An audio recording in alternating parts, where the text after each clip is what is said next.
I think where we should start. Uh, nice. I'll share my screen. Okay. It is visible, right? Yes. Yep, I can see. Being recorded or not? I'm not sure about that. Yes, it is recorded. Okay, nice, cool. So let's start on how, like, I'll try to give some context. Why do we need these docs and what are these exactly? It would be good if I show you a demo right now.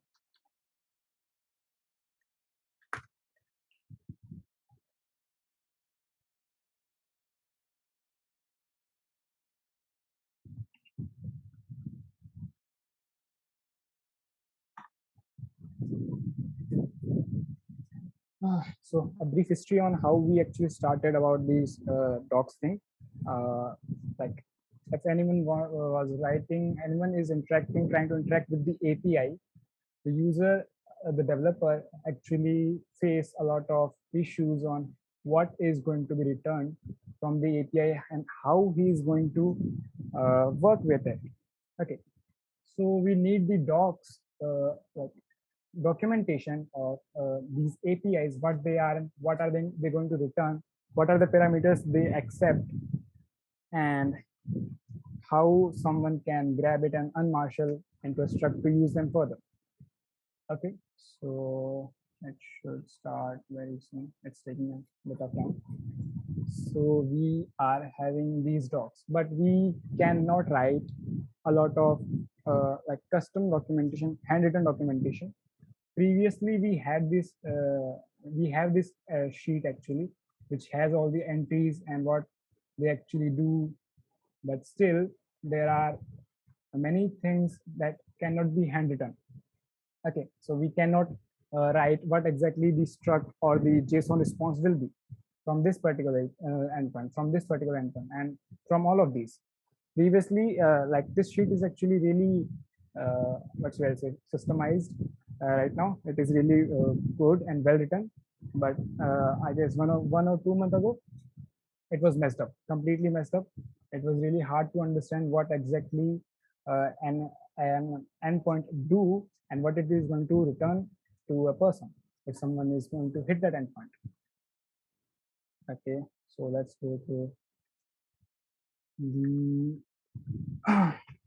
so the docs are actually saved or like served on this endpoint. If you will hit this endpoint with running make local, make run local, then you will get these endpoints here. So this is from the patterns API. These all are the endpoints related to patterns, and someone can actually send an API through this interactive UI. I have to be authorized first. So let's first sign up. Yeah, I am authorized.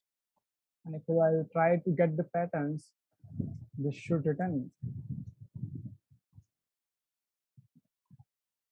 failed because the patterns are not supported by the provider initially.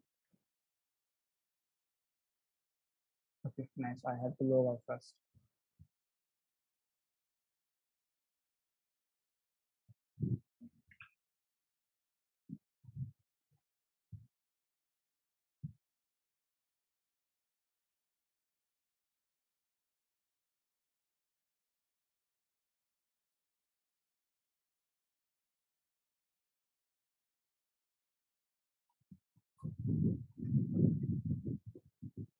Okay, I have patterns here, and now if I send this request again, I'll get the patterns. I have the whole body of the response that have been written by this particular endpoint, that is /API/pattern. So there are multiple of them. There are a lot of URLs here. We can hit any endpoint, and this will be an interactive UI for those people who actually will be trying to like go through these endpoints and will be interacting to these endpoints to work with them. Okay, so the main the problem with this is that we have to write a lot of documentation in the code itself. Let me show you how that works. So I'll put that right here. So this is a basic documentation, a declaration of what are the Swagger docs. Okay, so I will be not going into how someone can write Swagger docs in depth. If anyone wants to like go through all of these things, like what exactly is each of these things written here, and that person can go through the this URL mentioned in references. This is a video by Nick Jackson where he actually writes a documentation for his own project. So that will help a lot of people understanding how exactly they can write complex document. And this is the official GoSwagger, what should I say, GoSwagger's documentation, where we have many things, to be honest. Okay, and these things are main and important because that's what helps us. These Swagger meta, Swagger route, Swagger parameters, Swagger operations, Swagger response, that helps us declaring these what should I say, comments, writing these Swagger comments, which will end up turning into a Swagger spec and will result in this UI. Okay. Whew. Next. So if anyone wants to go through this, we are actually defining the scheme as HTTP, base path as slash, version of the API license, and a lot of things, and we have defined this at the end. So what will this result into? Okay, so whenever we will write a comment which has Swagger, GoSwagger will try to get these processed. So when GoSwagger will go through this and he'll find that this is the meta description of the whole API, that these all things will be like processed through the GoSwagger thing, and we eventually get these written here. Okay, let's move ahead. So the main goal is to write and like Swagger docs for any URL. So I'll be doing one right now. Let me just check out into master. Like,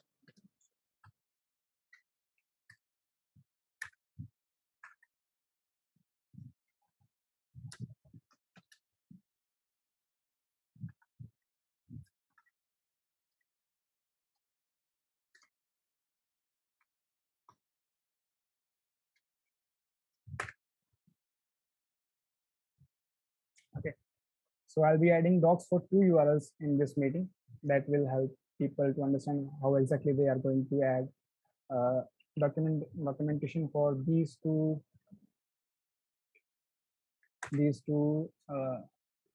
issues.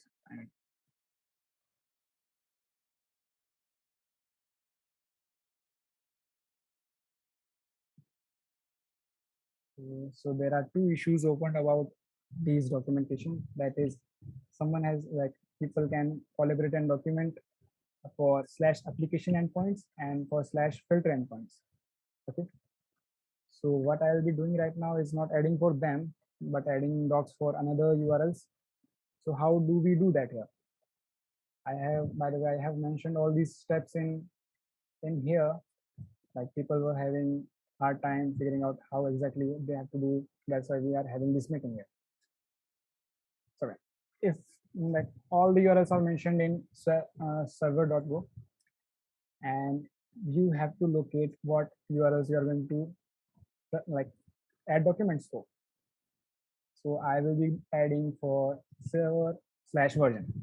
So this is the handler that is serving on this URL.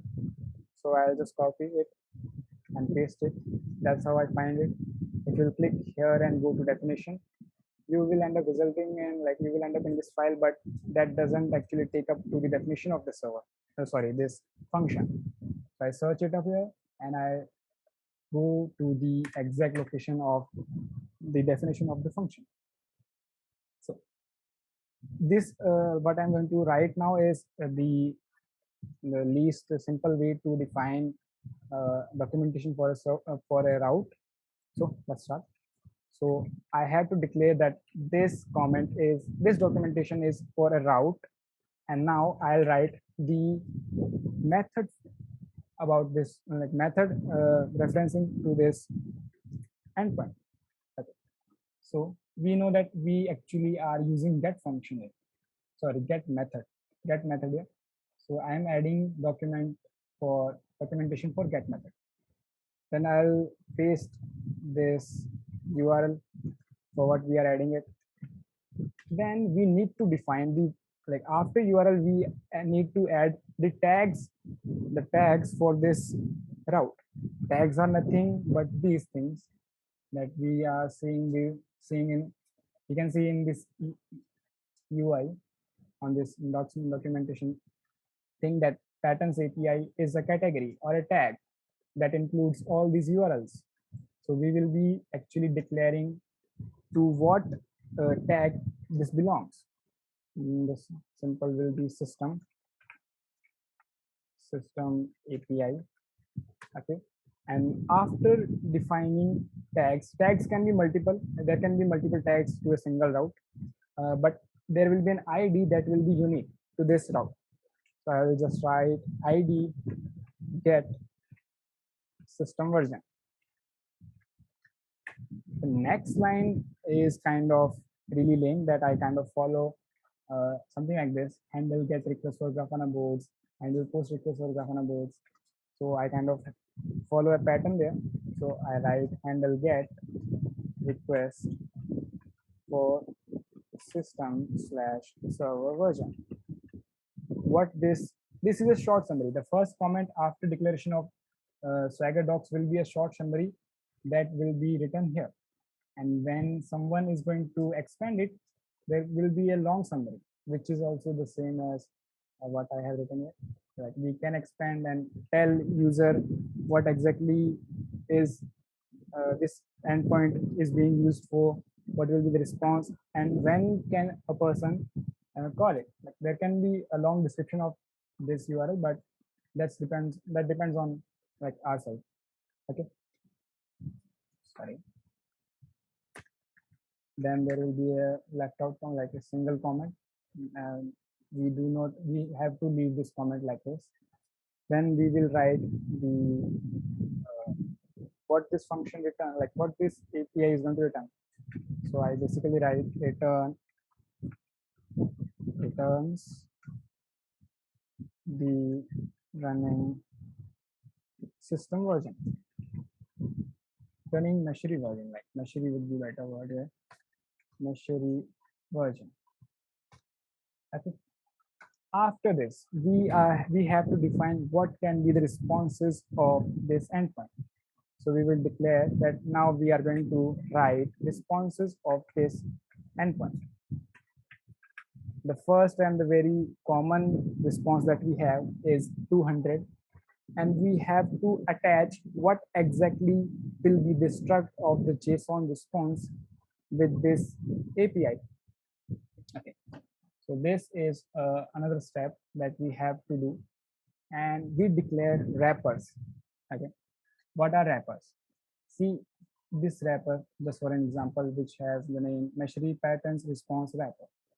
And this has a summary that it returns all of the Meshery patterns which have been saved on your system. Okay. So this is a summary, and that is a declaration that this is a response. This is a Swagger response which has name that is Meshery patterns response wrapper. Okay. So I have to add response of this URL now. Okay. So let's add one. First returns Meshery version.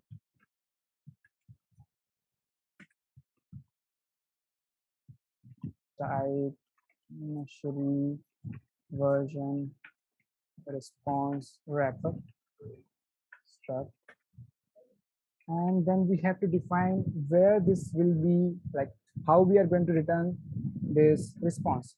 So maximum time this is always in body, so we write in body. Okay. So like in most cases we have these structs actually in models package, but we have version in the handlers package itself. So we will write directly version. So now this wrapper has the reference to the version this here, which has all the information what the JSON struct will be. So now we have to define that this type, this wrapper is a response that will be returned by an endpoint. Okay. Swagger, how we declare rewrite response, and then we have to assign an ID to this response. This is the ID of this response. Now we have to attach this ID to the URL, and that's how it's done. It is a complete URL. So like we have completed the docs for this URL. We have defined the method, we have defined the tag, we have assigned the tag to it, we have defined the ID of it, we have attached the response of this API. Okay. And okay, so that's how we do the Swagger thing. Now let's talk about some other things that we have to like be sure, like make sure that we are doing, and like we are doing that. Okay, so let's start with an example that can be like, okay. So this URL is kind of different than what we were doing before. This has a variable that is ID. Okay, so let's check the, what should I say, the documentation for this. Nice. So we can see Swagger route get, and then this here and this ID, then the tag and the ID of this route. Okay. What we see here is performance profile response wrapper, which has been attached to this route. But we need to make sure that a person knows that this ID is a variable. Let's check the document, like the UI first, the Swagger UI. This is known as Swagger UI, just for the sake of knowledge. So we have this ID here, and you can see that this is considering like Swagger knows that this ID in path is a variable, and we need to fill this ID to send a request to the endpoint. Okay, how do we do that? That's simple. We have to declare, just like response, we have to declare a params wrapper. Okay, so let's just copy this and I'll show it to you. If we'll go in doc.go, we declare all the response wrappers and all the params wrapper here itself in doc.go, and let's slash doc.go. Okay, if I'll search for the ID, we get here type ID parameter wrapper, which is struct. Why, like we have, this is the summary. This ID is being used to define a specific item. We have declared that this is being used in path, so that Swagger knows that whenever someone is adding the ID here, this has to replace. Then we are marking required true. Sorry for the noise. Okay. Now I'm just telling that this thing is a UUID, which has the key as ID, and I have added the ID of the URL, the Swagger URL here. Now what Swagger will do is Swagger will consider this struct as a parameter and will attach this parameter to all the IDs of URL mentioned here. Getting it?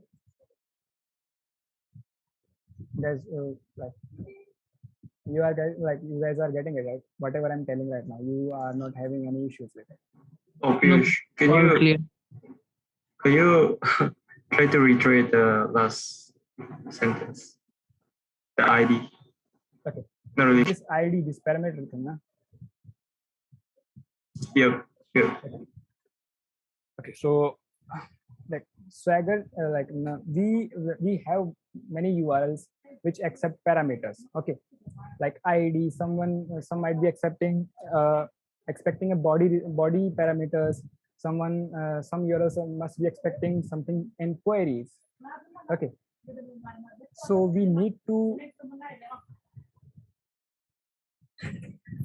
make sure that we are actually telling Swagger that this URL has,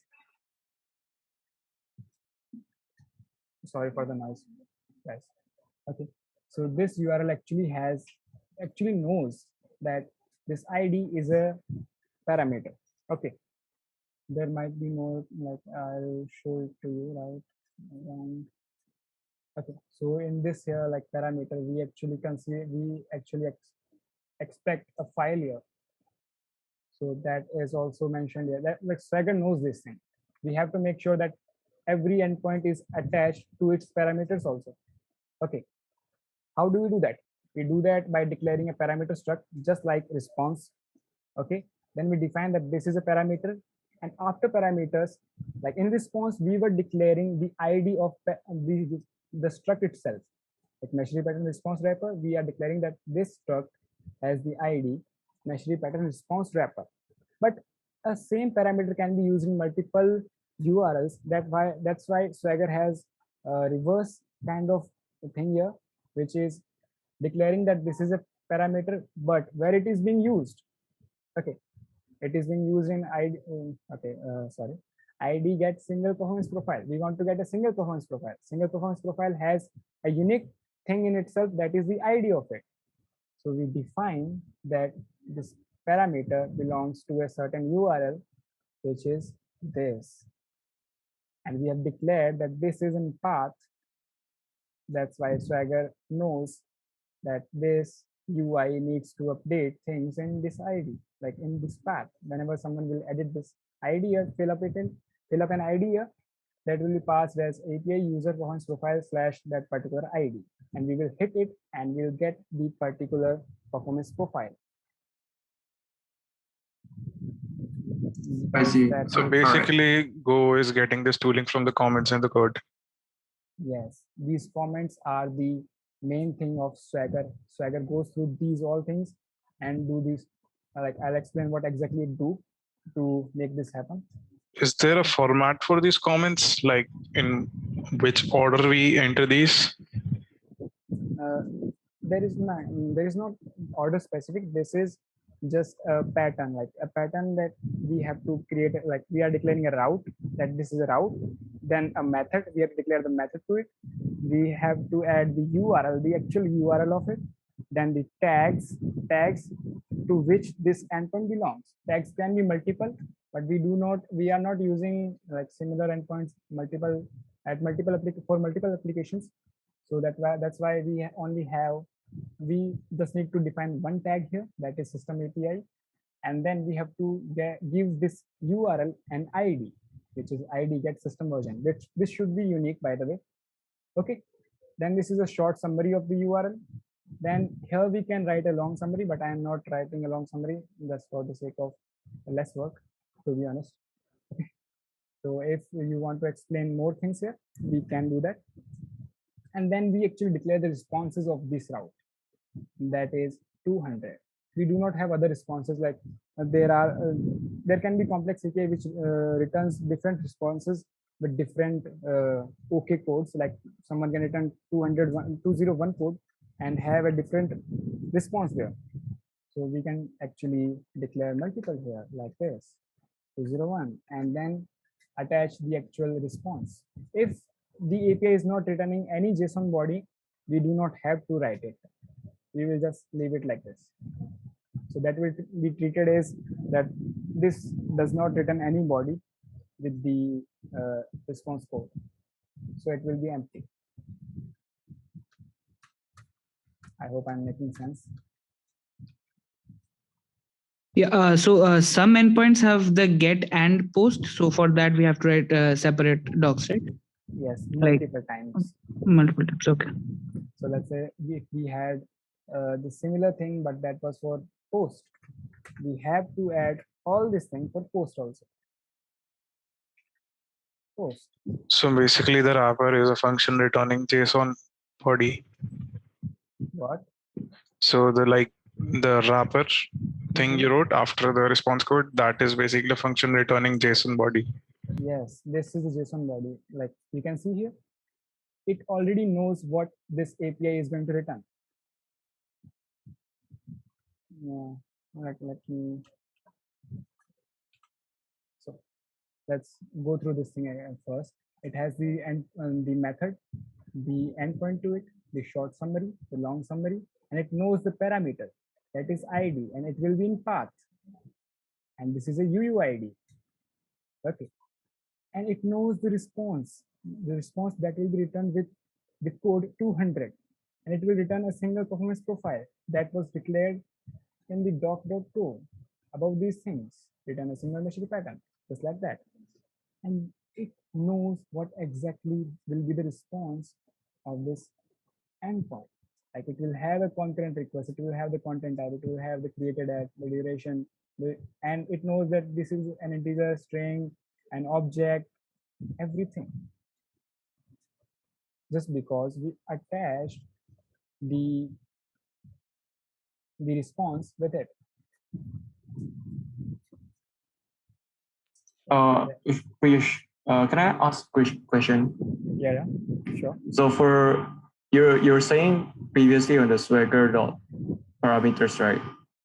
You can declare that you can get ID from on the Swagger. It looks to me that it can be reusable in terms of it can be used in other in other functions, not only on the performance API. Also, yeah. Yes, you're right. See this ID parameter, we are using this in a lot of URLs. We can see this is in schedules also, profiles, filters, applications. So we don't want to obviously repeat the same wrapper again and again. So that is why we just have to add the IDs of the URLs like ahead of this, like paste in the next ID you want to attach it, and this parameter. Oh, I see. Those things. Also, it can refer to many kind of variables. Many URLs can use the same parameter, like wrapper, I mean, and the same response. Like I'll try to display you one more. So the ID one is basically populating ID in all of the responses. Not in responses. Responses have their own unique ID that needs to be attached to the URLs. But parameters. Can you explain what the ID parameter wrapper is doing again? Okay. ID parameter wrapper is being declared with like I'm just telling them that the ID is for a specific thing. It is in a path. It is required always. It is always required. We cannot send like any call to the URL without this API.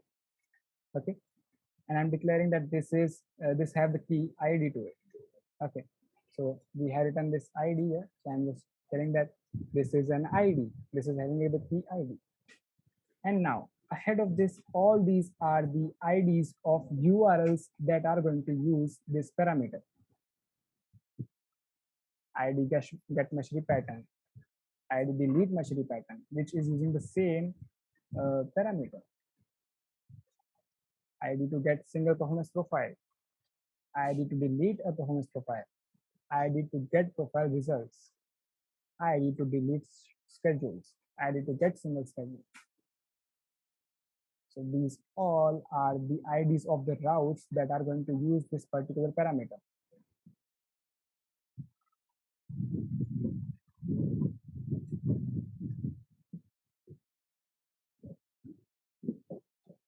Any doubts?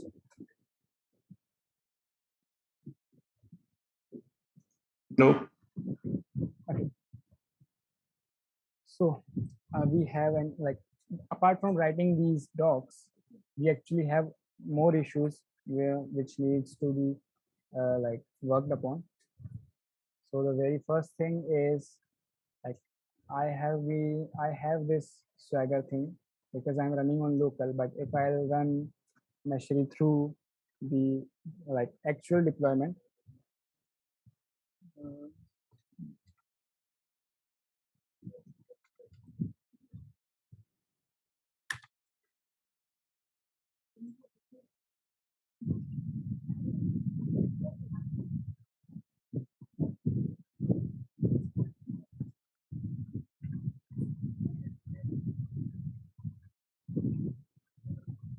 Okay, so I'll go to the docs now. Keep in mind that I have what?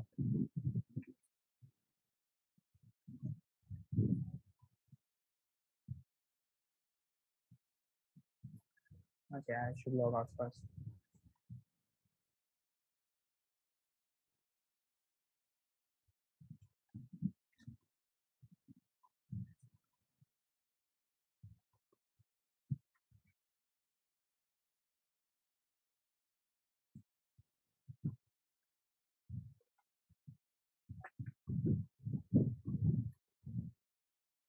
How is this working? I don't get it. Yeah, nice. It was stored in cache. Okay, so I am using Meshery from the actual deployment thing. I have deployed it on Docker right now. And now I'm trying to access the docs, but it says that it cannot find the Swagger YAML file. So I need some people to help here, which can figure out why it is not able to find the file. Okay, that is one issue. Other than this, if someone wants to contribute to a website, that is docs.meshery.io, we need to like beautify this page that contains all these things, all these URLs from this place. Okay, we have all this here. This is an interactive, a bit interactive. I mean, we have the response here, page, integer, and all things here, but we do not have categories here. Like we have here. Oh, sorry. Okay, we have here the user API. Like we are having a group of APIs together, and then the group of APIs. If we can implement similar uh, like experience here, that would be really helpful to a lot of folks. So if anyone wants to tackle on this issue, if one can group these endpoints together, that would help a lot. Okay, this is also one issue to be worked upon. Now I'll actually go through what exactly Swagger does with these things, like how actually it works. Yeah. Okay, I haven't installed Swagger. I should do it.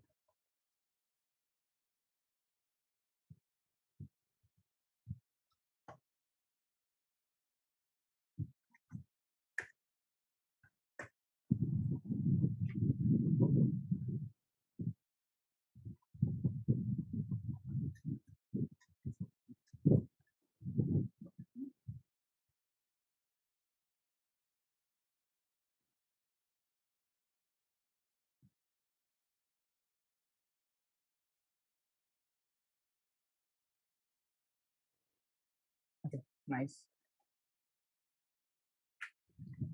So if I check, I do not have it.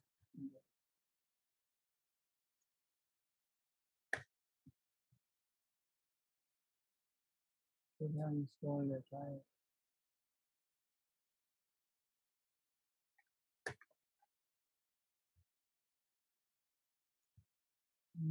Okay, I am kind of failing it there. So I'll explain actually what exactly happens when we write these docs. Okay, after writing these docs, we have to generate the Swagger docs. Just writing it here won't actually result in like the UI having these included, the whatever you have written here to include in this UI. Okay, so if you'll go through the make file here, we have added some commands that will help you like just running them. If you run make Swagger spec, what it will does is this will actually generate a specification. Like you can read out the command itself. Swagger generates specification to the file that is stored in helpers swagger.yaml. And this scan models is actually going through these structures, these struct we declare. That's what we are saying here. Okay. So swagger.yaml. When someone will run this, it will eventually result in updating this file here, swagger.yaml.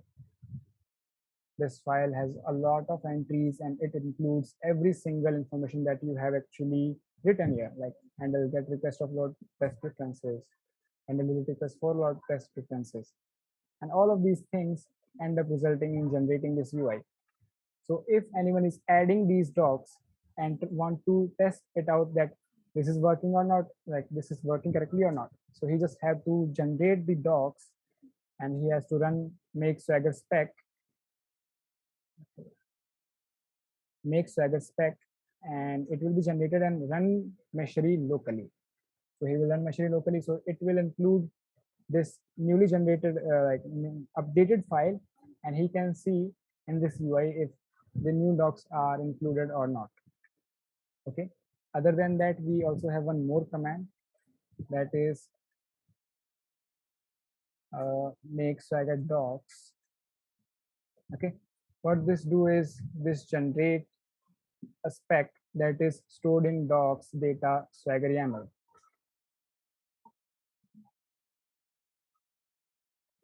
Docs data and swagger YAML. First, it will generate this swagger file. It will be similar what was stored in helpers, and then it will start expanding it. Like the command is actually swagger flatten, but what we are doing is we are expanding in the format YAML. We will eventually get a lot bigger than what we had in that file. We can see that the number of lines are 18,000. So this is nothing but an expanded version of that file, which is stored in helpers swagger YAML. And this is actually used in generating this page right here. This page is actually doing nothing but grabbing things out of this file.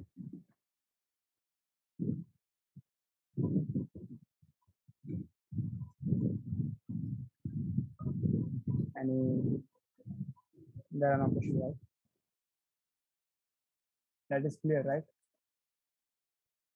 Yes. Yeah. Okay. So I think I have included all what was and everything with you guys. Yeah, nice. I think I have explained what I planned to. Other than that, there are many other options that can help you writing complex Swagger documentation, for which I have mentioned this beautiful video in the references. If anyone wants to go through that, that would really help him exploring other options of adding things to these documentation. Okay, so go through this also.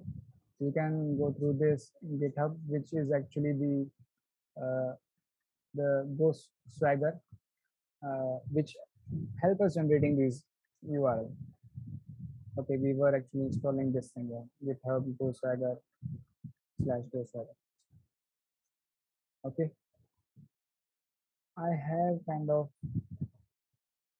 added all these commands. Okay,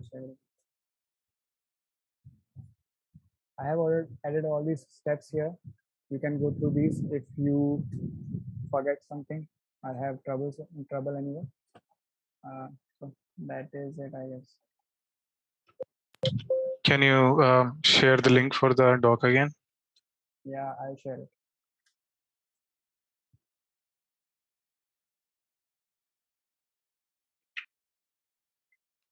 Okay, there are many questions. Are there any questions in chat?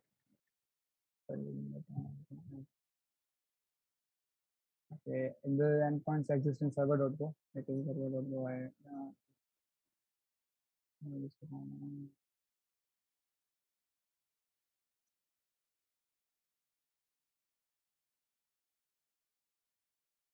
Okay, so there are two issues which have been opened about these Open API docs thing.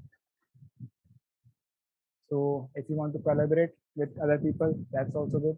If you want to do on your own, that's also cool. Okay. Any comments or feedback?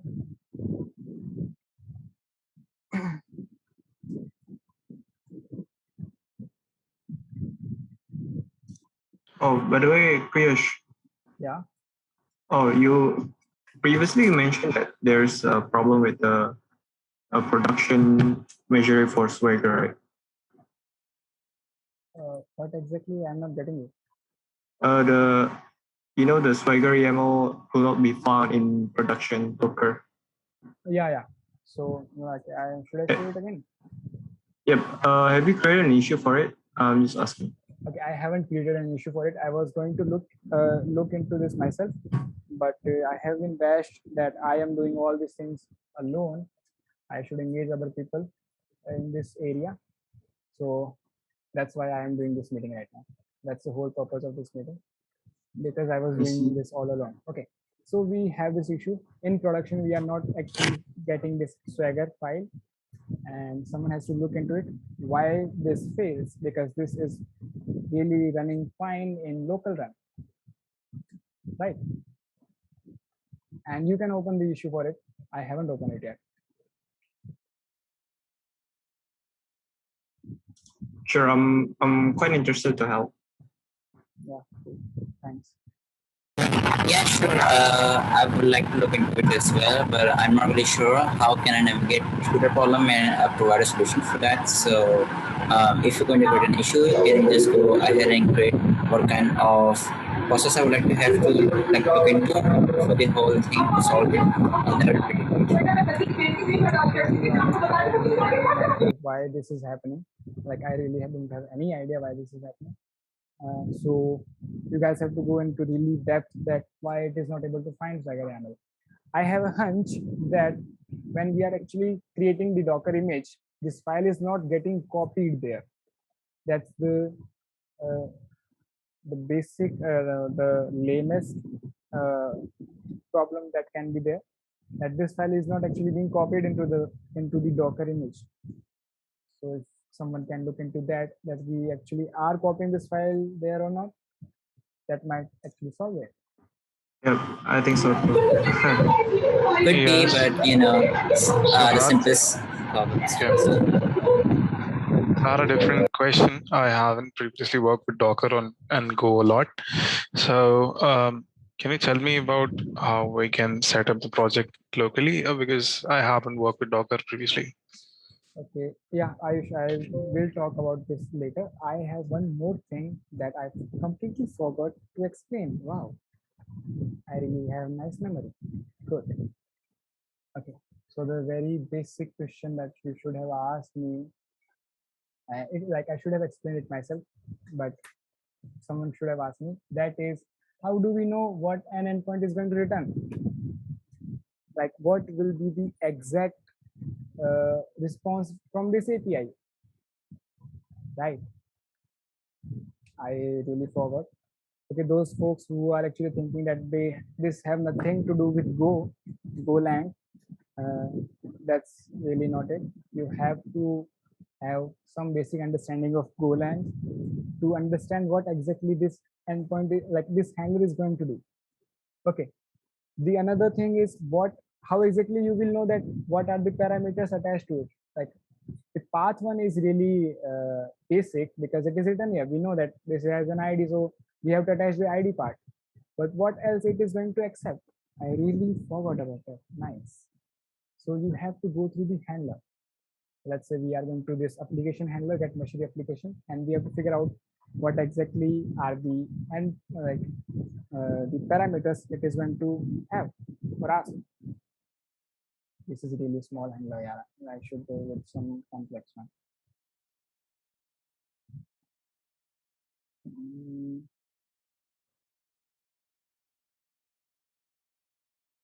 Do we usually have to chain middlewares like this and Go? like the middlewares are changed in series of functions. Do we usually have to work like this in Go? Yeah, that would be the case. It's like web server kind of language, so obviously there is the possibility of using middleware everywhere. So, yeah. Because I previously worked with Node.js and not Go, so like it's totally different how we handle this. So these middlewares are nothing but more like we are actually checking. This middleware helps us in checking what provider guy is using right now. This middleware is to check what is the authentication, like if he is authenticated or not. We are checking the session is not, like, I'm not sure what exactly it do, but it has something to do with session because it has session in its name. Okay. Small thing. Using these middleware,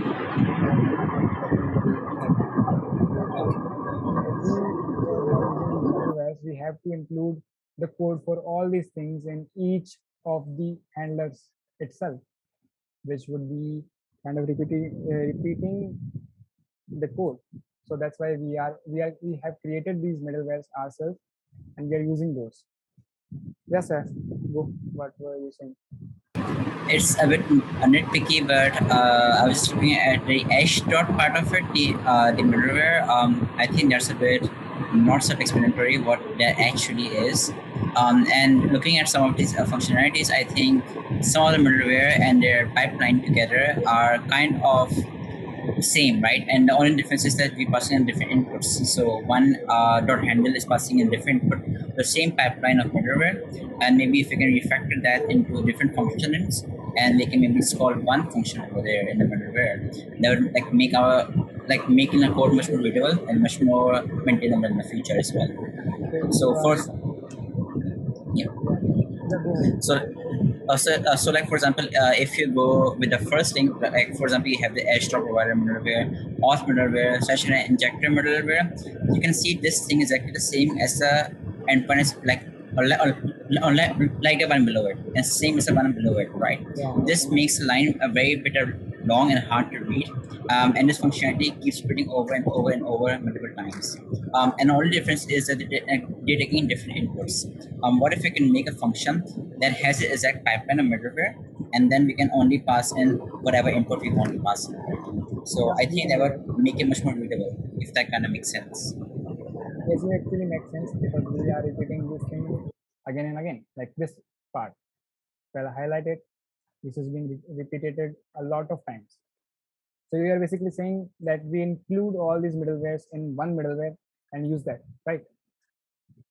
I was saying just make a function, and the function has exact pipeline of middleware. Yeah. The only difference is, right, we're passing in different inputs to this middleware. So maybe we can make a function in this server.go file, and what it does for us is that it takes us those on that input and then it sends it over to the pipeline. I'm not really sure this pipeline is returning anything. Should it return anything? Because I come from mostly Node.js and a Python world, but it cannot return something, right? Maybe it's a check. I'm not really sure right now. But I think you have better understanding of what it does exactly for now. So this is my suggestion for refactoring, because it will make the code much more readable and much more easy to maintain. Yeah, actually you are saying whatever this point is, this is a valid point, and you can point it out in either Slack or in next meeting, because I am not mainly the main maintainer on server side. So they will tell you or explain why we are not doing this, or we can actually do this or not. The whole thing. Awesome. Yeah, sure. Thank you. So what I was going to do, what I was going to tell was exactly how, you have to go through the handler itself to figure out what exactly are the parameters, some parameters being used for the particular URL. Okay, so I'm just going to go through the Grafana config handler, and if we are actually using the get, this is the thing that is going to return the get part. If HTTP method is get, what we do here is we return reference object dot Grafana, which is returning models dot Grafana. So we are basically returning models dot Grafana from with the method get. So you guys have to go through the handler itself to figure out what are the and like the parameters and what will be the response. You have to go through these, right? You can check here that we are returning this. Now you know what exactly is going to be the response. Then you can return, like declare the struct here. You do check that if we already have similar wrapper declared or not. If we do not have, create one right now and just attach that to the documentation.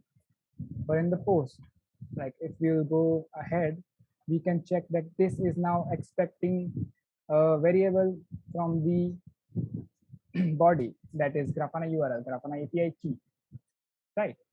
So now we know the parameters that are going to be used for the post method, and we will attach these two parameters and doc.go. We will declare a parameter wrapper which will have these two entries with in body, like this. These will be we are getting these from the body part. So we'll write in body and we'll declare these entries there, right? And if we'll move ahead, we are eventually not returning anything in post request. In post method, we are not returning anything, so we are not attaching anything there. And if we will move further in method.delete, we just delete the like we declare from the preference object dot grafana to mail. We kind of deleted it. In that case also we are not returning anything. So to figure out the parameters and the responses of the handler or the route, you have to go through the handler itself. Okay, I just wanted to tell this because there might be the case that you are working on it and you ask what is the response of this route. So you actually have to go through the handler itself.